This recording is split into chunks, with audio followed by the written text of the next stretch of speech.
जय श्री कृष्णा। राधे राधे मेरे प्यारे भक्त जनों। आज आप सुनेंगे बृहस्पति बार व्रत कथा। भारत वर्ष में एक प्रतापी और दानी राजा राज करता था। वो नित्य गरीबों और ब्राह्मणों की सहायता करता था। एक बात उसकी रानी को अच्छी नहीं लगती थी। वो ना ही गरीबों को दान देती और ना ही भगवान का पूजा करती थी, और राजा को भी दान देने से मना किया करती थी। एक दिन राजा शिकार खेलने वन को गया हुआ था, तो रानी महल में अकेली थी। उसी समय बृहस्पति देव साधु भेष में राजा के महल में भिक्षा के लिए आए और भिक्षा मांगने लगे। रानी ने भिक्षा देने से इनकार किया और कहा, हे साधु महाराज, मैं तो दान पुण्य से तंग आ गई हूँ। मेरे पति सारा धन लुटाते रहते हैं। मेरी इच्छा है कि हमारा धन नष्ट हो जाए, फिर ना रहेगा बांस और ना बजेगी बांसुरी। साधु ने कहा, देवी तुम तो बड़ी विचित्र हो। धन संतान तो सभी चाहते हैं, पुत्र और लक्ष्मी तो पापी के घर भी होना नहीं चाहिए। यदि तुम्हारे पास अधिक धन है तो भूखों को भोजन दो, प्यासों के लिए कुआं बनवाओ, मुसाफिरों को लिए धर्मशाला खुलवाओ। जो निर्धन अपनी कुंवारी कन्याओं का विवाह नहीं कर सकते, उनका विवाह करवा दो। ऐसा और कई काम है जिनके करने से तुम्हारा यश लोक परलोक में फैलेगा। परंतु रानी पर उपदेश का कोई प्रभाव नहीं पड़ा। वो बोली, महाराज आप मुझे कुछ ना समझाइए। मैं ऐसा धन नहीं चाहती जो हर जगह बांटती फिरूं। साधु ने उत्तर दिया, यदि तुम्हारी ऐसी इच्छा है तो तथास्तु। तुम्हें ऐसा करना कि बृहस्पतिवार को घर लीप कर पीली मिट्टी से अपना सिर धोकर स्नान करना, मिट्टी चढ़ा कर कपड़े धोना। ऐसा करने से आपका सारा धन नष्ट हो जाएगा। इतना कहकर वो साधु महाराज वहाँ से अलोप हो गया। साधु के अनुसार कही बातों को पूरा करते हुए रानी को केवल 3 बृहस्पतिवार ही बीते थे कि उसकी समस्त धन संपत्ति नष्ट हो गई। भोजन के लिए राजा का परिवार तरसने लगा। तब एक दिन राजा ने रानी से बोला कि हे रानी, तुम यही रहो, मैं दूसरे देश को जाता हूँ, क्योंकि यहाँ पर सभी लोग मुझे जानते हैं। इसलिए मैं कोई छोटा कार्य नहीं कर सकता। ऐसा कहकर राजा परदेश चला गया। वहाँ वो जंगल से लकड़ी काट कर लाता और शहर में बेचता। इस तरह वो अपना जीवन व्यतीत करने लगा। इधर राजा के परदेश जाते ही रानी और दासी दुखी रहने लगी। एक बार जब रानी और दासी को 7 दिन तक बिना भोजन के रहना पड़ा, तो रानी ने अपनी दासी से कहा, हे दासी, पास ही के नगर में मेरी बहन रहती है।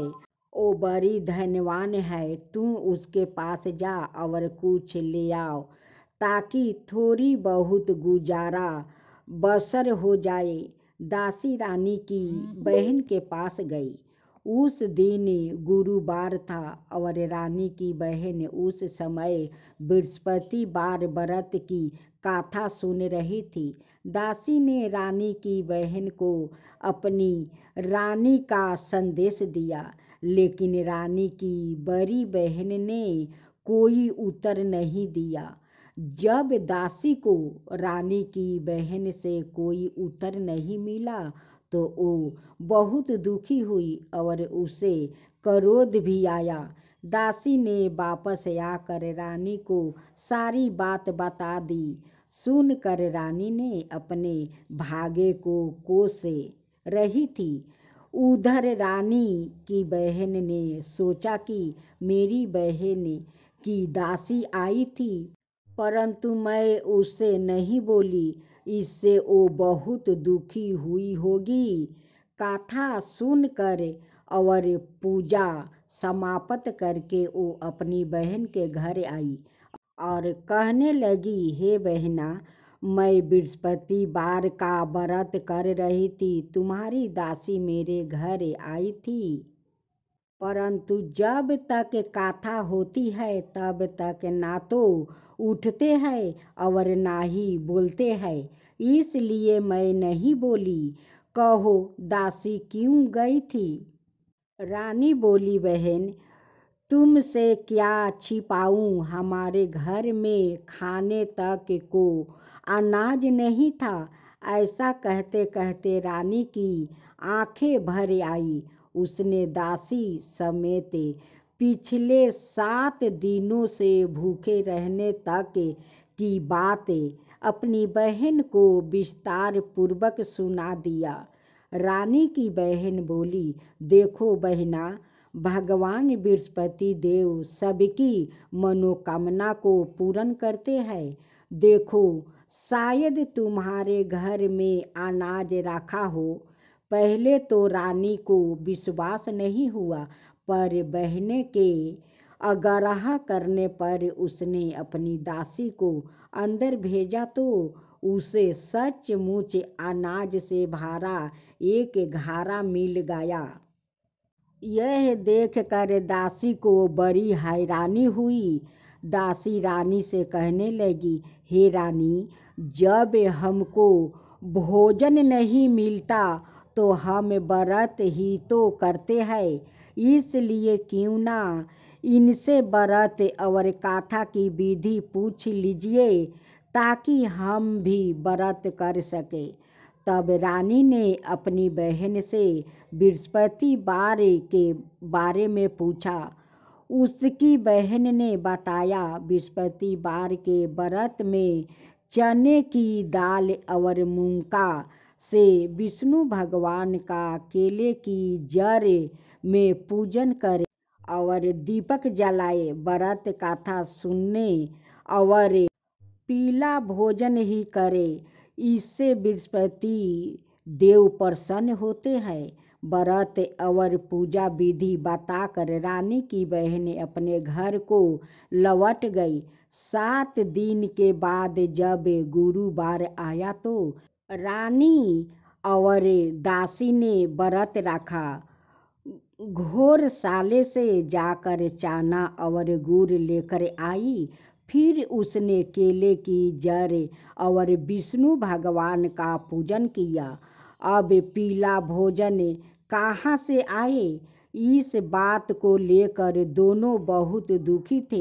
क्योंकि उन्होंने व्रत रखा था, इसलिए बृहस्पति देव उनसे प्रसन्न थे। इसलिए वो एक साधारण व्याकृत का रूप धारण करे 2 थाले में सुंदर पीला भोजन दासी को दे गया। भोजन पाकर दासी प्रसन्न हुई और फिर रानी के साथ मिलकर भोजन ग्रहण किया। उसके बाद वो सभी गुरुवार को व्रत और पूजन करने लगी। बृहस्पति भगवान की कृपा से उनके पास फिर से धन संपत्ति आ गई, परंतु रानी फिर से पहले की तरह आलसाय करने लगी। तब दासी बोली, देखो रानी, तुम पहले भी इस प्रकार आलसाय करती थी। तुम्हें धन रखने में कष्ट होता था, इस कारण सभी धन नष्ट हो गया, और अब जब भगवान बृहस्पति की कृपा से धन मिला है तो तुम्हें फिर से अलसाए होता है। रानी को समझते हुए दासी कहती है कि बड़ी मुसीबतों के बाद हमने यह धन पाया है, इसलिए हमें दान पुण्य करना चाहिए, भूखे मनुष्यों को भोजन कराना चाहिए और धन को शुभ कार्य में खर्चा करना चाहिए, जिससे तुम्हारे कुल का यश बढ़ेगा, स्वर्ग की प्राप्ति होगी और पितरा प्रसन्न होंगे। दासी की बात मानकर रानी अपना धन शुभ कार्य में खर्चा करने लगी, जिससे पूरे नगर में उसका यश फैलने लगा। बृहस्पतिवार व्रत कथा के बाद श्रद्धा के साथ आरती की जाती है। इसके बाद प्रसाद बांट कर उसे ग्रहण करना चाहिए। एक दिन राजा दुखी होकर जंगल में एक पेड़ के नीचे आसन जमा कर बैठ गया। वो अपनी दशा को याद करके व्याकुल होने लगा। बृहस्पतिवार का दिन था। एकाएक उसने देखा कि निर्जल वन में एक साधु प्रकट हुआ है। वो साधु भेष में सवाए बृहस्पति देवता थे। लकड़हारा के सामने आकर बोले, हे लकड़हारा, इस सुनसान जंगल में तू चिंता मगन क्यों बैठा है? लकड़हारा ने दोनों हाथ जोड़कर प्रणाम किया और उत्तर दिया, महात्मा जी, आप सब कुछ जानते हैं, मैं क्या कहूँ? यह कहकर रोने लगा और साधु को अपनी आत्मकथा सुनाई। परमात्मा जी ने कहा, तुम्हारी स्त्री ने बृहस्पति के दिन बृहस्पति भगवान का निरादर किया है, जिसके कारण रूठ होकर उन्होंने तुम्हारी यह दशा कर दिया है। अब तुम चिंता को दूर करके मेरे कहने पर चलो तो तुम्हारा सब कष्ट दूर हो जाएगा और भगवान पहले से भी अधिक संपत्ति देंगे। तुम बृहस्पति के दिन कथा किया करो, 2 पैसे के चना मुनका लाकर उसका प्रसाद बनाओ और शुद्ध जल से लोटे में शक्कर मिलाकर अमृत तैयार करो। कथा के पश्चात अपने सारे परिवार और सुनने वाले प्रेमियों में अमृत और प्रसाद बांट कर आप भी ग्रहण करो। ऐसे करने से भगवान तुम्हारी सब मनोकामना पूरी करेंगे। साधु के ऐसे वचन सुनकर लकड़हारा बोला, हे प्रभु, मुझे लकड़ी बेचकर इतना पैसा नहीं मिलता जिससे भोजन के उपरांत कुछ बचा सकूं। मैंने रात्रि में अपनी स्त्री को व्याकुल देखा है। मेरे पास कुछ भी नहीं जिससे मैं उसकी खबर ले सकूं। साधु ने कहा, हे लकड़हारा, तुम किसी बात की चिंता मत करो। बृहस्पति के दिन तुम रोजाना की तरह लकड़ी लेकर शहर को जाओ।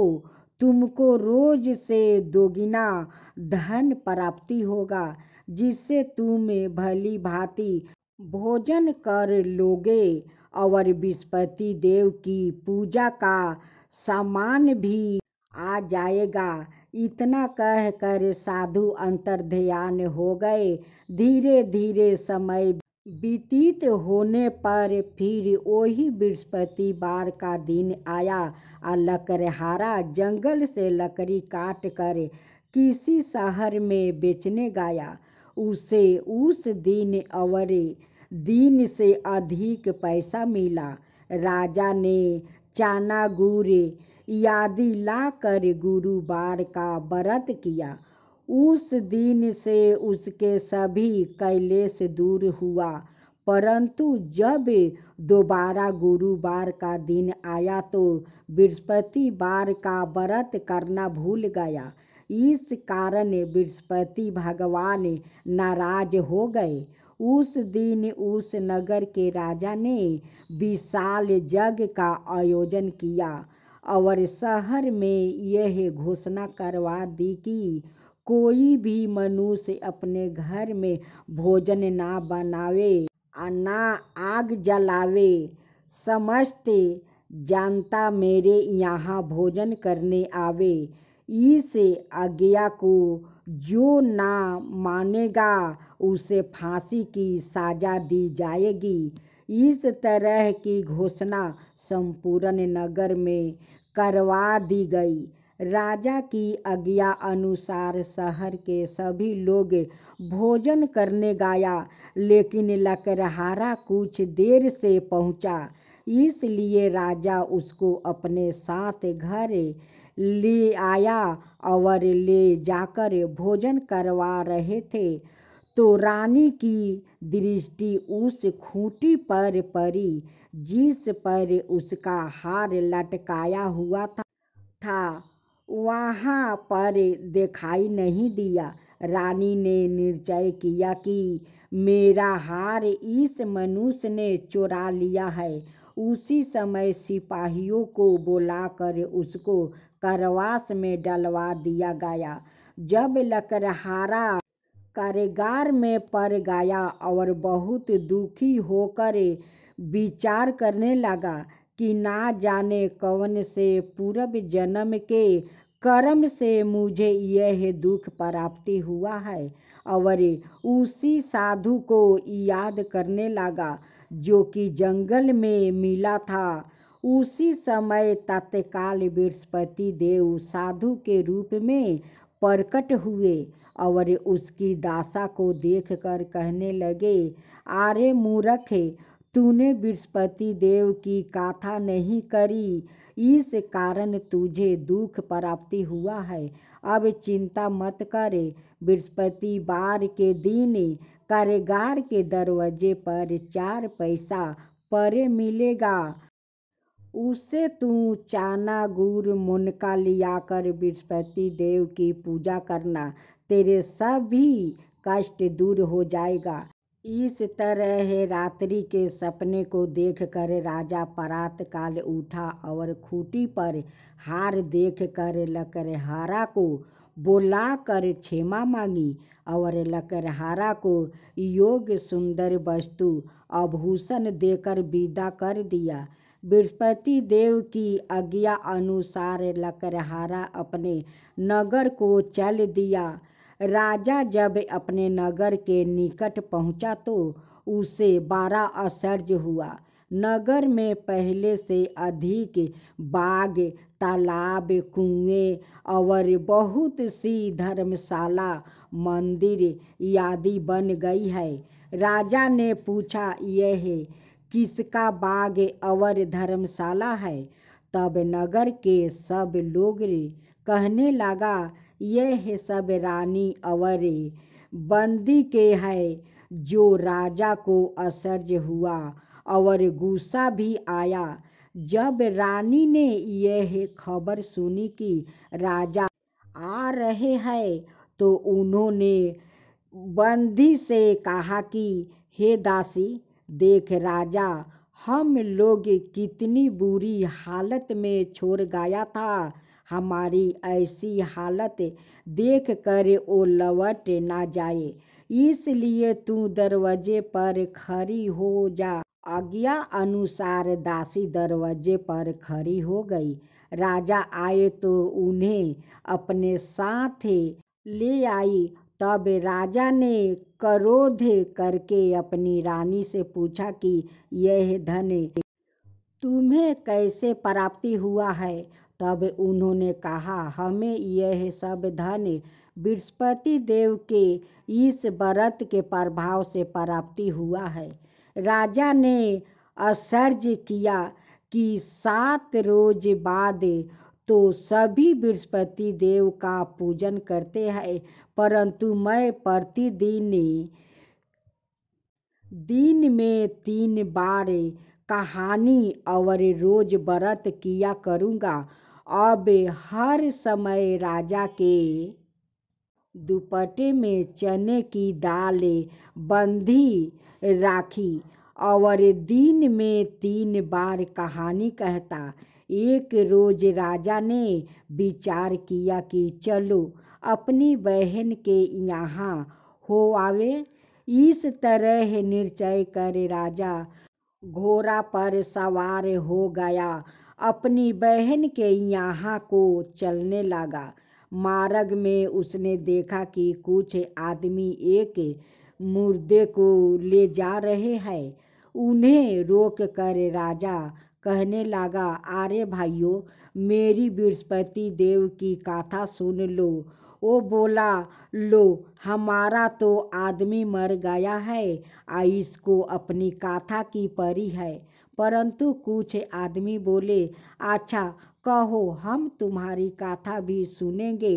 राजा ने दाल निकाली और जब कथा आधी हुई कि मुर्दा हिलने लग गया और जब कथा समाप्त हो गई तो राम राम कह के मनुष्य उठ कर खड़ा हो गया। आगे मार्ग में उसे एक किसान खेत में हाल चलाता मिला।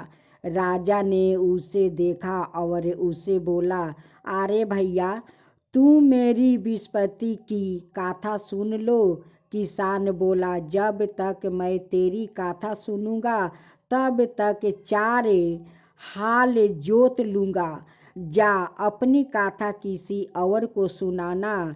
इस तरह राजा आगे चलने लगा। राजा के हटते ही बैल पछाड़ खाकर गिर पड़ा और किसान के पेट में बड़ी जोर का दर्द होने लगा। उस समय उसकी माँ रोटी लेकर आई। उसने जब यह देखा तो अपने पुत्र से सब हाल पूछा और बेटे ने सभी हाल कह दिया।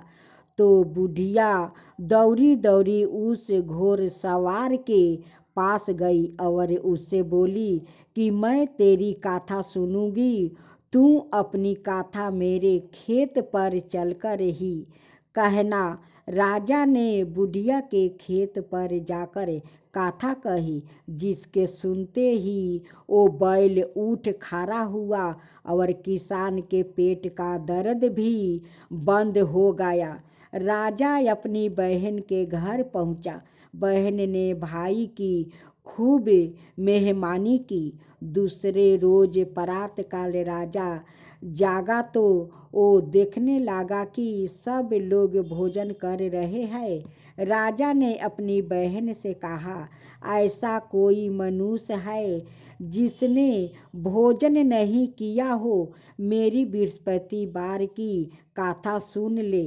बहन बोली, हे भैया, यह देश ऐसा ही है कि पहले यहाँ लोग भोजन करते हैं, बाद में अन्याय काम करते हैं। अगर कोई पड़ोस में हो तो देखाओ। वो ऐसा कहकर देखने चली गई, परंतु उसे कोई ऐसा व्यक्ति नहीं मिला जिसने भोजन ना किया हो। और वो एक कुम्हार के घर गई जिसका लड़का बीमार था। उसे मालूम हुआ कि उनके यहाँ 3 रोज से किसी ने भोजन नहीं किया है। रानी ने अपने भाई की कथा सुनने के लिए कुम्हार से कहा। वो तैयार हो गया। राजा ने जाकर बृहस्पति की कथा कही, जिसको सुनकर उसका लड़का ठीक हो गया।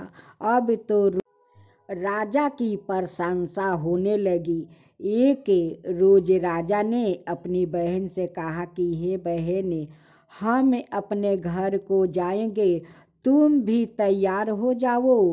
राजा की बहन ने अपनी सास से कहा।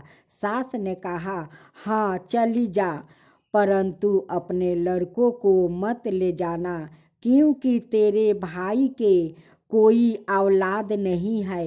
बहन ने अपने भैया से कहा, हे भैया, मैं तो चलूँगी, पर कोई बालक नहीं जाएगा। राजा बोला, जब कोई बालक नहीं चलेगा तब तुम ही क्यों जाओगी। बड़े दुखी मन से राजा अपने नगर को लौट आया।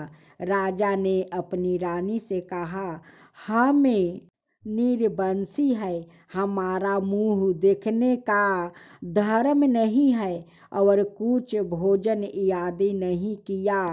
रानी बोली, हे प्रभु, बृहस्पति देव ने हमें सब कुछ दिया है, वो हमें औलाद अवश्य देंगे। उसी रात को बृहस्पति देव ने राजा से सपने में कहा, हे राजा, उठो, सभी सोच त्याग दो, तेरी रानी गर्भ से है। राजा की यह बात सुनकर बड़ी खुशी हुई। 9 महीने में उसके गर्भ से एक सुंदर पुत्र पैदा हुआ। तब राजा बोला, हे रानी, स्त्री बिना भोजन के रह सकती है पर बिना कहे नहीं रह सकती। जब मेरी बहन आवे तुम उसके कुछ कहना मत। रानी ने सुनकर हाँ कर दिया। जब राजा की बहन ने यहाँ शुभ समाचार सुना तो वो बहुत खुश हुई और बधाई लेकर अपने भाई के यहाँ आई। तभी रानी ने कहा, घोड़ा चढ़कर तो नहीं आई, गाधा चढ़ी आई है।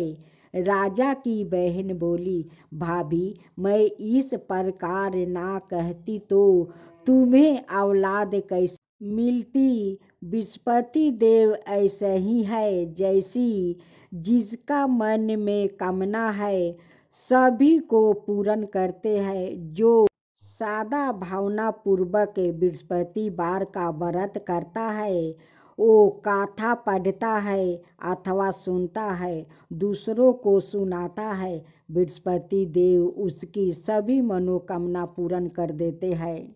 भगवान बृहस्पति देव उसकी सदाएं रक्षा करते हैं। संसार में जो मनुष्य सादा भावना से भगवान जी का पूजन व्रत सच्चे हृदय से करते हैं तो उनकी सभी मनोकामना पूर्ण कर देते हैं। जैसी सच्ची भावना से रानी और राजा ने उनकी गाथा का गुणगान किया तो उनकी सभी इच्छाओं बृहस्पति देव जी ने पूर्ण की। इसलिए पूर्ण कथा सुनने के बाद प्रसाद लेकर जाना चाहिए। हृदय से उनका मनन करते हुए जयकारा बोलना चाहिए।